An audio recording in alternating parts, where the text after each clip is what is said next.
जम्मू कश्मीर में 20 लाख से ज़ायद जो कबायली आबादी है, जिसमें गुजर बकरवाल और दूसरी जो उनसे मुंसलिक आबादी है वो रहते हैं। इन लोगों के काफ़ी मसाइल हैं और आम तासुर ये है कि जो इनका रहना सहना है या तालीम है वो थोड़ा, या सेहत की जो सहूलियात है वो पीछे है। लेकिन गुज़श्ता 2 बरसों से एक ट्राइबल अफेयर्स डिपार्टमेंट जो कबायली अमूरात के जो मामलात है वो देख रहा है, तो उसके सेक्रेटरी है शाहिद चौधरी साहब।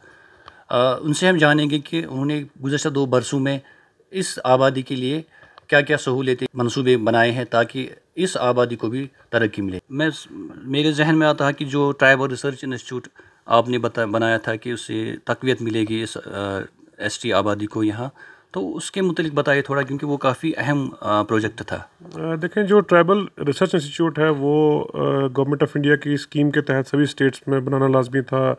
गवर्नमेंट ऑफ इंडिया ने इसकी फंडिंग भी सभी स्टेट्स में की। हम थोड़ा सा इसमें पीछे रहे, हमने लेट शुरू किया 2021 में। तो 2 सतह पे काम किया गया कि एक तो इंफ्रास्ट्रक्चर या बिल्डिंग का इंतजार ना करते हुए हमने टीआरआई को इस्टेब्लिश किया, जिसमें एक वर्किंग ग्रुप इस्टेब्लिश किया गया। सभी काफ़ी जो इंपॉर्टेंट डिपार्टमेंट्स हैं उनके हेड ऑफ़ द डिपार्टमेंट उसमें मेंबर्स हैं, यूनिवर्सिटीज़ के रिप्रेजेंटेटिव्स हैं, कल्चर डिपार्टमेंट, अकेडमी और उसके बाकी जितने भी इदारे हैं। उसके अलावा श्रीनगर में इसकी कंस्ट्रक्शन भी शुरू की गई और टीआरआई की बिल्डिंग कंप्लीट है जो हम अगले महीने इंशाल्लाह इनॉग्रेट करने जा रहे हैं।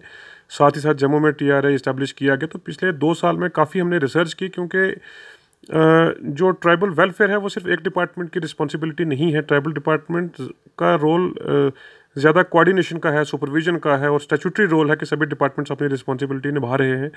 तो आप हर एक डिपार्टमेंट से ट्राइबल वेलफेयर का काम तब करवा सकते हैं जब आपके पास अच्छा एक क्रेडिबल डेटाबेस है, आपके पास एक रिसर्च अवेलेबल है और गैप्स आप हाईलाइट कर सकते हैं। तभी डिपार्टमेंट्स की प्लानिंग और बजटिंग पे आप इम्पैक्ट ला सकते हैं ट्राइबल एरियाज़ में उनकी अटेंशन लाने के लिए।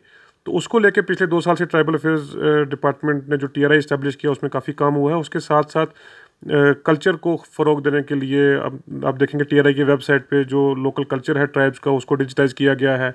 बहुत सारे प्रोग्राम्स ऑर्गेनाइज़ किए गए हैं। जनजातीय गौरव सप्ताह या दिवस हम डिस्ट्रिक्ट लेवल पे करते हैं। फर्स्ट टाइम नेशनल लेवल यहाँ पे ट्राइबल फेस्टिवल हुआ इस साल जुलाई में, जिसमें सभी स्टेट्स ने पार्टिसिपेट किया। तो मल्टीपल लेवल पे टीआरआई अभी काम कर रहा है और आने वाले दिनों में और इसको स्ट्रेंथन किया जाएगा। इसमें सर जो अमला होगा वो क्या रिसर्चर्स होंगे या स्कॉलर्स होंगे जो इस पर तहकीक करेंगे या फिर वो रिसर्च पब्लिश करेंगे? जी, अभी तक जैसे पिछले 2 साल से मैं ट्राइबल रिसर्च इंस्टीट्यूट का एज ए डायरेक्टर के तौर पे भी मैंने काम किया। तो उसमें हम रिसर्चर्स को हम ला रहे थे स्पेसिफिक प्रोजेक्ट्स के लिए। अब वो काम हमारा कंप्लीट हो गया है। इसके बाद जो पोस्ट नोटिफाई करने जा रहे हैं रिक्रूटमेंट के लिए, जिसमें ऑलरेडी जो गवर्नमेंट ने अप्रूव की हैं या जो गवर्नमेंट ऑफ इंडिया जिसको सपोर्ट करती है, तो 2 तरह का इसमें सेटअप रहेगा। एक तो परमानेंट स्टाफ गवर्नमेंट का रहेगा और उसके साथ साथ प्रोजेक्ट बेस्ड रिसर्चर्स रहेंगे, स्कॉलर्स रहेंगे जो डिफरेंट सेक्शंस में काम करेंगे। और मुझे लगता है कि जिस किस्म के काम करने की ज़रूरत है डिफरेंट सेक्टर्स में, लगभग 30 से 50 research scholars at any given point of time TRI में काम करेंगे। जो सर स्कॉलरशिप का वो बहुत अहम है, क्योंकि इस आबादी का भी हक है कि ये पढ़े, या बैरूनी रियासतों में या मुल्क की रियासतों में इंस्टीट्यूट्स में ये जाए। तो उसके लिए ये स्कॉलरशिप थोड़ी इसकी तफसील आप बताइए, कितनी लड़कों को मिली है या कैसे आप ये दे रहे हैं? देखिए, हमारा जो स्कॉलरशिप का बजट था लगभग 12 से 14 करोड़ तक हर साल पैसा स्कॉलरशिप में मिलता था। इसको 2021 में बढ़ा के हमने 32 करोड़ किया, फिर अराउंड 45 और अब 50 करोड़ तक का बजट हमारा आउटले हर साल का है। स्कॉलरशिप को भी बढ़ाया गया है, जहां 25 से 30 हज़ार स्कॉलरशिप थी, अब लगभग 60,000 से 72,000 तक वो स्कॉलरशिप बढ़ा के इस साल से हमने की है। इसके साथ साथ जो हॉस्टल्स में जैसे ट्यूटर की सैलरी थी उसको बढ़ाया गया है, जो बेसिक कम्युनिटीज़ थी उसके लिए पैसा बढ़ाया गया है, डाइट के रेट्स बढ़ाए गए हैं। तो आइडिया ये है कि एजुकेशन एक वाहिद जैसे सोर्स है एक एम्पावरमेंट का, तो उसको सपोर्ट करने के लिए जो गैप्स हैं ट्राइबल कम्युनिटी में उनको दूर करने के लिए जो भी फाइनेंशियल रिक्वायरमेंट है उसको बजट किया जाता है। गवर्नमेंट ने एक्टिवली सपोर्ट किया है। जैसे आप देखेंगे कि जो गवर्नमेंट से हमें एड मिलती है यूटी गवर्नमेंट से, तो लगभग 12-13 करोड़ हर साल मिलता था। अब उससे बड़ा एजुकेशन पे हमारा प्राइम फोकस है, स्कॉलरशिप पे। उसके अलावा हमने 200 से ज़्यादा स्मार्ट स्कूल ऑलरेडी इस्टेब्लिश किए, 200 और नए लिए। ईएमआरएस हमने 6 इस्टेब्लिश किए, नए हॉस्टल किए हैं। तो आइडिया ये है कि मैक्सिमम अटेंशन जो है वो एजुकेशन पे दी जाए। ये तो सर मतलब इस स्कॉलरशिप के तहत क्या अगर कोई बच्चा बाहर जाना चाहता है, पीएचडी करना चाहता है फॉरेन यूनिवर्सिटीज़ में, तो उसके लिए कुछ फैसिलिटी है इसमें? देखें, जो प्री मैट्रिक और पोस्ट मैट्रिक स्कॉलरशिप है अप टू पोस्ट ग्रेजुएशन, वो स्टेट या यूटी का tribal affairs department, tribal welfare department इसको हैंडल करता है। इसके अलावा जो फेलोशिप्स हैं या जो हायर लेवल की स्कॉलरशिप्स हैं, जो टॉप 100, 700, जो 1000 तक लोगों को जो मिलता है, वो ministry of tribal affairs government of India की तरफ से नोटिफिकेशन निकलती है। सेंट्रली तो वहीं बच्चों को अप्लाई करना होता है। उसमें अराउंड 30 स्कॉलरशिप्स हर साल दी जाती हैं अगर आप कहीं बाहर पढ़ना चाहते हैं, किसी यूनिवर्सिटी में, यूके, यूएस या किसी भी फॉरेन यूनिवर्सिटी में। उसके अलावा मुल्क भर में अगर आप टॉप यूनिवर्सिटीज़ में पढ़ना चाहते हैं तो आपके लिए फेलोशिप अवेलेबल है। तो मिनिस्ट्री हर साल इसके लिए एप्लीकेशंस कॉल करती है, हमारे स्टूडेंट्स उसमें अप्लाई करते हैं और मेरिट बेस्ड स्कॉलरशिप है उस पर सिलेक्शन के लिए। स्कॉलरशिप के साथ सर बहुत इंपॉर्टेंट जुज़ है वो हॉस्टल है। फॉर एग्जांपल अगर दूर दराज इलाके से कुपवारा डिस्ट्रिक्ट से श्रीनगर कोई आता है बच्चा, तो उसके लिए या दूसरे डिस्ट्रिक्ट में वो टाउन्स में पढ़ना चाहता है तो वो कहाँ रह सकता है, क्योंकि माली हालत ख़राब होती है या वो पैसे अफोर्ड करना मुश्किल हो जाता है। देखिए 2021 तक हम 23 हॉस्टल ऑपरेट कर रहे थे, आज हम 43 हॉस्टल्स ऑपरेट कर रहे हैं। जो 2 हॉस्टल्स हमने 21 की शुरुआत में किए, उसके अलावा 8 नए हॉस्टल हम लेके आए। उसके अलावा जो 6 नए हॉस्टल्स EMRS में इस्टेब्लिश किए गए, गर्ल्स हॉस्टल नए लाए, तो 43 हॉस्टल्स लगभग हमने 20 से ज़्यादा हॉस्टल पिछले 2 साल में ऐड किए हैं। इसके साथ साथ 25 नए हॉस्टल्स पे भी हमने काम शुरू किया है और जब ये कंप्लीट हो जाता है, जिसमें गवर्नमेंट ऑफ इंडिया की तरफ से हमें इस साल फंडिंग मिलेगी, जो एग्जिस्टिंग ईयर में हमने लगभग 50 करोड़ जो है वो JNK ट्राइबल अफेयर्स डिपार्टमेंट ने यूटी के बजट से दिया था। इसके अलावा अभी हाल ही में फैसला हुआ कि बाकी फंडिंग जो है एडिशनल हमें गवर्नमेंट ऑफ इंडिया भी इसमें देगी। तो हम उम्मीद कर सकते हैं कि अगले साल के एंड तक 70 से ज़्यादा हॉस्टल हमारे पास हो जाएंगे। ये सिर्फ ट्राइबल अफेयर्स डिपार्टमेंट के हॉस्टल्स हैं। इसके अलावा यूनिवर्सिटीज़ के लिए मैंडेटरी है, कॉलेज के लिए मैंडेटरी है कि वो अपना जो बजट है उसमें से वो फंड्स ईयरमार्क करें ट्राइबल एजुकेशन के लिए। उस पर हम फोकस कर रहे हैं, यूनिवर्सिटीज़ के साथ, कॉलेजेस के साथ हमने टेकअप किया है। इसके अलावा जैसे स्क्वाश जम्मू में हमारा हॉस्टल कंप्लीट होने जा रहा है जो हमने फ़ंड किया है। कुछ यूनिवर्सिटीज़ में जहाँ लैंड अवेलेबल है वहाँ हम भी अपने हॉस्टल्स दे रहे हैं। ये सर होगी तालीम स्कॉलरशिप की बात। जो दूसरा जो कल्चर से जुड़ा है, जो माइग्रेशन, नई तहकीक में वो बताया जाए कि ट्रांसह्यूमेंस होती है, तो उसके लिए आपने वो ट्रक्स का, गाड़ियों का इस्तेमाल किया था। उस पर फिर एक डिस्कोर्स खड़ा हुआ कि कल्चर को ये थोड़ा इफ़ेक्ट करेगा माइग्रेशन, क्योंकि इसकी ये माइग्रेशन की आइडेंटिटी है। तो वो ट्रांसह्यूमेंस के मतलब बताया कि वो ट्रक्स वगैरह कैसे, कहाँ पर अफोर्ड होती है, क्योंकि उसमें कुछ चीज़ें हैं कि डिस्ट्रिक्ट एडमिनिस्ट्रेशन कोऑपरेट नहीं करती उनके साथ। पहली चीज़ तो मैं कहूँगा कि अनफॉर्चुनेटली 2021 तक तो हमारे पास नंबर्स ही नहीं थे कि कितने लोग माइग्रेट करते हैं। ये तो हमने पाया कि लगभग 6.25 लाख लोग, प्रिसाइसली 6,15,000 लोग माइग्रेट करते हैं। 4 तरह की माइग्रेशन होती है, जिसमें largely with in district migrate करते हैं या इंटर डिस्ट्रिक्ट माइग्रेट करते हैं। उसके अलावा जो बड़ी माइग्रेशन है वो इंटर प्रोविंस है, जो जम्मू से लोग कश्मीर में आ जाते हैं। और फोर्थली जो इंटर यूटी या स्टेट जाते हैं, जैसे कारगिल में लोग चले जाते हैं, कुछ लोग लेटरल माइग्रेशन करके पंजाब में, हिमाचल में जाते हैं।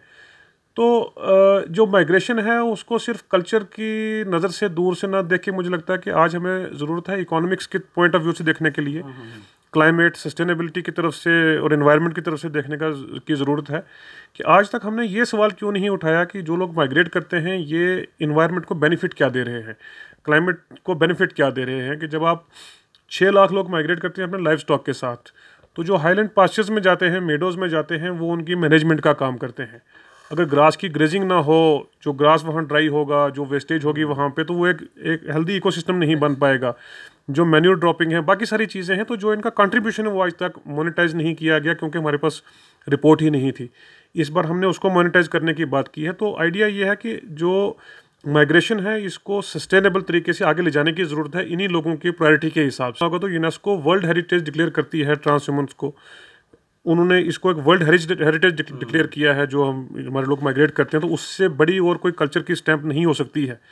जहाँ तक ट्रक्स देने या ना देने का, तो हमारे पास एक ट्रेड ऑफ है। एक सोचना है कि अगर क्या हम चाहते हैं कि जो रोड का स्ट्रेच 600 किलोमीटर का है, इन लोगों को हम रोड पे छोड़ दें, ये 2 महीने उस पर चलते रहें, वॉक करते रहें। कई जगह हम देखते हैं लाइफ स्टॉक का लॉस होता है। कई बार आप फोटोग्राफ देखते हैं कि ट्रक्स लोगों को कुचल देते हैं जो माइग्रेट कर रहे होते हैं। तब हम ह्यू एंड क्राई करते हैं डेफिनेटली कि ह्यूमैनिटेरियन क्राइसिस है, कि इनके लिए सपोर्ट नहीं है। तो आइडिया ये है कि जो रोड का स्ट्रेच है उस पर इनको भी इनकन्वीनियंस है। उसके बाद जो ट्रैफिक या जो हॉर्टिकल्चर की प्रोड्यूस यहाँ से जाती है वो भी रुकती है। तो सारी चीज़ों को अगर आप देखें तो सबके लिए एक विन विन सिचुएशन है। आप जाके जब लोगों से इंटरव्यू करते हैं, मिलते हैं, तो आप पाएंगे कि उनका जो 600 किलोमीटर का जो सफ़र था, जो 25-30 दिन में वो करते हैं, हॉल्ट करके 1 दिन चले, 2 दिन रुके, फिर कैंप किया, फिर चले, तो वो उस ट्रक में 1 दिन में कर लेते हैं। तो कल्चर पे तो उसका इम्पैक्ट नहीं है, क्योंकि माइग्रेशन उसको सपोर्ट मिल रही है। आज आप देखें कि ट्रक्स लोग खुद भी अपना हायर करते हैं। जो आदमी यहाँ से सोनामर्ग से नौशहरा में या सांबा में जाता है, वो 30-40 हज़ार रुपये खर्च करता है ट्रक पे आने जाने के लिए। आज उसको वो गवर्नमेंट प्रोवाइड कर रही है। तो क्या इससे माइग्रेशन को सपोर्ट मिलेगा या वो आना छोड़ देगा? मुझे लगता है जो लोग नहीं आ रहे हैं इस खर्चे की वजह से या बाकी जो दुश्वारियां उनकी वजह से, वो भी आना शुरू करेंगे। तो सर आपने कहा कि जो यूनेस्को ने इसको हेरिटेज करार दिया है, तो जब इसमें ट्रक्स या मैकेनाइज्ड सिस्टम इस्तेमाल होगा तो क्या फिर भी वो हेरिटेज रहेगा? आप ईस्टर्न यूरोप में देखें, हम दो चीज़ों को मिक्स कर रहे हैं, तो ईस्टर्न यूरोप में लोग जो है वो बड़ा हाईली एडवांस्ड हैं। वहाँ पे ये माइग्रेशन का सिस्टम है, वो लॉरीज देती हैं, वहाँ तो लोग खुद हायर करते हैं, यहाँ स्टेट दे रही है, हमारे लोग अफोर्ड नहीं कर पाते हैं। मैं कह रहा हूँ कि अगर 600 किलोमीटर वो जो रोड पे चलता है, अगर वो ट्रक उसको करा रहा है तो वो उसका कल्चर, उसका इम्पैक्ट नहीं हो रहा, क्योंकि वो 6 महीने हाईलैंड पास्चर में ज़्यादा बिता रहा है। इसमें सर एक और चीज़ आया था कि जब लास्ट टाइम ये स्टार्ट हुआ था, आपने स्टार्ट किया था, मैंने उस पर स्टोरी की। फॉर एग्जांपल अगर कुपवारा से कोई कुठवा जा रहा है, तो कुपवारा में मतलब फसल जो है वो तैयार हुई तो वो लोग भी काटते, तो वहाँ से वो भेड़ बकरियाँ वो चल सकती हैं। लेकिन कुठवा में जब वो उनको 15 दिन 20 दिन लगेंगे तब तक वहाँ भी तैयार होता है, तो वो लोग भी काटते हैं। लेकिन जब आप ट्रक से जाएंगे उसमें कम वक्त लगेगा, तो वहाँ लोग ऑब्जेक्ट कर सकेंगे, फसल वहाँ अभी तक उन्होंने काट नहीं लिया होता है। इस तरह की चीज़ें। दो चीज़ें हैं कि आप थ्योरी पे बात करना चाहते हैं या एक एविडेंस बेस्ड पॉलिसी पे बात करना चाहते हैं। तो पहले आप देखें कि जब आप आदमी माइग्रेट करके प्लेन से हाईलैंड पास्चर पे आता है, 1-1.5 महीना जब उसको लग जाता है और वापसी पे इतना टाइम लगता है, तो वो पास्चर में टाइम कम बिताता है। अब जब हमने ट्रक्स प्रोवाइड किए हैं, वो हाईलैंड पास्चर्स में अपना टाइम ज़्यादा स्पेंड कर रहे हैं, जिससे उनके लाइफस्टॉक की प्रोडक्टिविटी बढ़ रही है। वो फील्ड्स की उनको तब ज़रूरत थी जब उनके पास मेडोज अवेलेबल नहीं थी, तो इससे उसका कोई डायरेक्ट उतना इम्पैक्ट मैं नहीं देखता हूँ। दूसरा क्या है कि ट्रक कितने लोग अवेल कर रहे हैं, कि अगर 200 ट्रक या 300 ट्रक 15,000 20,000 फैमिलीज़ को कर रहे हैं, तो मेरा दूसरा सवाल ये है कि आज भी क्या सर्वे के बाद आपको या किसी को पता नहीं फैमिलीज़ कितनी है? 1 लाख फैमिली में से 80,000 फैमिली तो वही है जो इंट्रा डिस्ट्रिक्ट या इंटर डिस्ट्रिक्ट माइग्रेट कर रही है, जहाँ रोड्स नहीं है, उनको ट्रक्स की ज़रूरत नहीं है। ट्रक्स की ज़रूरत एक लॉन्गर जर्नी के लिए, वो हमें अंडरस्टैंड करने की ज़रूरत है, इसको अननेसेसरी कंट्रोवर्सी में लाने की जगह। दूसरी चीज़ ये है कि जो ट्रक्स देने का, जैसे अपने डिस्ट्रिक्ट एडमिनिस्ट्रेशन का किया, कई जगह मैं देखता हूँ लोग ट्विटर या फेसबुक के थ्रू या मीडिया के थ्रू अप्रोच करते हैं कि हमें ट्रक्स दिए जाएँ। अनफॉर्चुनेटली वो चीज़ हम कर नहीं सकते हैं, क्योंकि डिस्ट्रिक्ट्स को एक यूनिफॉर्म एक लॉ रखा गया है कि आप जब एक इन्फॉर्म करते हैं तो first come first serve basis पे है। जब आप एनरोल कर लेते हैं, लोग पास्चर्स में भी जाते हैं, ऑफिस में भी आते हैं, तो एक लिस्ट बनी है। अगर उसको आप ब्रेक करें किसी के एक सोशल मीडिया पोस्ट पे या किसी के इंटरव्यू पे, तो मुझे लगता है कि जिन लोगों का एक्सेस नहीं है इन चीज़ों के साथ या जिनको सोशल मीडिया का चीज़ों का पता नहीं, उनके लिए एक डेप्रिवेशन होती है। इसलिए स्ट्रिक्ट हमारी तरफ से इंस्ट्रक्शन है कि first come first serve basis पे आप एक वेटिंग लिस्ट रखें, और जहाँ ट्रांसपोर्ट कॉर्पोरेशन के जो ट्रक्स हैं अगर वो कम पड़ते हैं तो आप ट्रक्स हायर कर सकते हैं। जैसे रामबन अनंतनाग ने हायर किए, उनको हम पैसा देते हैं। तो फंडिंग की भी शॉर्टेज उसमें नहीं हम रखते हैं, जहाँ जहाँ ज़रूरत है लोकल लेवल पे गाड़ियाँ हायर की जा सकती हैं। रिसेंटली आपने जीएमसी में एक राउंड टेबल कॉन्फ्रेंस की थी और वो हेल्थ चैलेंज जो इस कम्युनिटी के हैं वो डिस्कस किए थे, तो उस पर क्या किया जा रहा है? हेल्थ का भी मैं फिर से कहूँगा कि 21 का जो सर्वे है 2021 का, उसमें हमने देखा कि 93% जो माइग्रेटरी पॉपुलेशन है उनके पास बेसिक हेल्थ केयर फैसिलिटीज़ नहीं थी। उसके बाद हमने 2 चीज़ें इंट्रोड्यूस की हैं, अब टाइम उसमें भी लगेगा और उसको पूरा 100% इम्प्लीमेंट होने में। एम्बुलेंसेज वगैरह विलेजेस में दी गई, 41 एम्बुलेंसेज हमने खुद प्रोक्योर की जो डिफरेंट सब सेंटर्स में दी। उसके अलावा 865 पोस्ट हमने लास्ट ईयर जो गवर्नमेंट ऑफ इंडिया ने अप्रूव की बेस्ड ऑन दैट सर्वे के माइग्रेटरी पॉपुलेशन में से ही बच्चियों को सिलेक्ट किया जाए एज ट्राइबल आशाज, उनको ट्रेन करके एक फर्स्ट जो रिस्पॉन्डर है हेल्थ केयर के लिए उनको किया जाए। उस पर काम हुआ, रूल्स फॉर्मलाइज होके अभी उनके इंटरव्यू, उनकी सिलेक्शन प्रोसेस अभी इस साल में हो रही है। मुझे लगता है कि अभी काफ़ी मेजर एफर्ट करने की ज़रूरत है। जैसे टीबी को कंट्रोल करने के लिए हेल्थ डिपार्टमेंट ने 4 डिस्ट्रिक्ट्स में मोबाइल टीम भेजी हैं ट्राइबल पॉपुलेशन के लिए। अभी बहुत इसमें हमें काम करने की ज़रूरत है कि 100% सैचुरेशन अचीव करने के लिए हर एक फैमिली तक पहुँचने। सर लास्ट में जो आपने कुछ वो पढ़ रहे थे हम कि मॉडल विलेज डिजिग्नेट करेंगे, और साथ साथ जो लाइवलीहुड, क्योंकि जब हम तालीम पढ़ेंगे तो लाइवलीहुड कमाना भी ज़रूरी है और जो एस्पायरेशंस वो ज़्यादा बढ़ जाती है, तो उस पर आप क्या कर रहे हैं? इस पर एक नई स्कीम इंट्रोड्यूस हमने की लास्ट ईयर, प्रधानमंत्री आदि आदर्श ग्राम योजना, जो अभी तक जम्मू कश्मीर में इम्प्लीमेंट नहीं थी हुई। उसमें जितने भी ट्राइबल विलेजेस हैं जिनकी 2011 सेंसस के मुताबिक 500 से ज़्यादा ट्राइबल पॉपुलेशन है या 50% से ज़्यादा ट्राइबल पॉपुलेशन हो, वहाँ पे हम लगभग 40 लाख की फंडिंग डिपार्टमेंट की तरफ से और 60 लाख फंडिंग कन्वर्जेंस में डिफरेंट डिपार्टमेंट से हम दे रहे हैं। 119 विलेजेस को सिलेक्ट किया था इस साल, जिसके लिए पैसा हमने ऑलरेडी रिलीज़ किया है, और उसके अलावा 64 विलेजेस को हम और इस पर पैसा देने जा रहे हैं। तो टोटल अगले साल के एंड तक 302 विलेजेस को डेवलप किया जाएगा, जहाँ पे basic facilities power supply, water supply, education, roads का जो भी कमी है उसको गैप फंडिंग देके पूरा किया जाएगा। लाइवलीहुड की आपने बात की तो नई स्कीम जो हमने वूल की लाई है सेंट्रल वूल डेवलपमेंट बोर्ड के थ्रू, और उसके बाद ट्राइफेड की जो स्कीम है प्रधानमंत्री वंदन योजना, उसके साथ साथ हम शीप यूनिट्स या डेयरी यूनिट्स दे रहे हैं जो, तो लगभग 5,000 फैमिलीज़ जो हैं पिछले 2 साल में उससे मुस्तफ़िद हुई हैं। और मुझे लगता है कि जब फंडिंग इस साल बढ़ी है तो और ज़्यादा नंबर ऑफ़ फैमिलीज़ उसमें कवर होंगी। बट ये सिर्फ स्कीम्स वो है जो एक डिपार्टमेंट इम्प्लीमेंट कर रहा है। ट्राइबल पॉपुलेशन का जो प्रोपोर्शनेट फंडिंग पे हक है या अधिकार है वो सभी डिपार्टमेंट्स को इंश्योर करना है। प्लानिंग कमीशन की 2014 की गाइडलाइन है कि सभी डिपार्टमेंट्स ये इंश्योर करेंगे कि प्रोपोर्शनेट टू पॉपुलेशन या मिनिमम 10% फंडिंग ट्राइबल एरियाज़ के लिए, ट्राइबल पॉपुलेशन के लिए एयरमार्क की जाए। तो हम हर एक डिपार्टमेंट के साथ इस पर कोऑर्डिनेट कर रहे हैं ताकि वो इंश्योर किया जाए। काफ़ी सालों से नहीं हुआ तो उस पर अब इन दिनों में काम शुरू हुआ है। 2022 में जो स्टेट एग्जीक्यूटिव कमेटी है उन्होंने सभी डिपार्टमेंट्स के लिए मैंडेटरी किया। हाल ही में जैसे साइंस एंड टेक्नोलॉजी डिपार्टमेंट ने अपनी फंडिंग में से 2 करोड़ रुपए सोलर लाइट्स के लिए दिए माइग्रेटरी पॉपुलेशन के लिए। लाइकवाइज PWD ने, बाकी हेल्थ केयर सेक्टर है। तो अब हर एक डिपार्टमेंट ट्राइबल एरियाज़ पे फोकस कर रहा है, ट्राइबल पॉपुलेशन पे फोकस कर रहा है। तो आने वाले दिनों में मैं समझता हूँ इसमें और इम्प्रूवमेंट होगी। और ये चीज़ें सुनकर देखकर मुझे लगता है कि ट्राइबल पॉपुलेशन में भी एक और अवेयरनेस आएगी कि उनका जो राइट है वो सिर्फ एक डिपार्टमेंट में नहीं है। क्योंकि अक्सर हमें ही वो कहते हैं तो हम तो एक काम करेंगे रेगुलेशन का, स्टैट्यूटरी प्रोविजन की इम्प्लीमेंट करने का, बट हर एक डिपार्टमेंट के लिए कॉन्स्टिट्यूशनली मैंडेटरी है कि वो अपना proportionate to tribal population funding earmark करें, रिजर्व करें उन एरियाज़ में, उसको वर्क्स को एग्जीक्यूट करें। Thank you very much. शुक्रिया बहुत, थैंक यू। तो ये थे हमारे साथ शाहिद इकबाल चौधरी साहब, जो ट्राइबल अफेयर्स यानी कबाली उमूरात पे उन्होंने वजाहत की, तफसील दिया कि पिछले 2 सालों में उन्होंने इस आबादी के लिए क्या क्या मंसूबे किए, क्या क्या काम कर रहे हैं।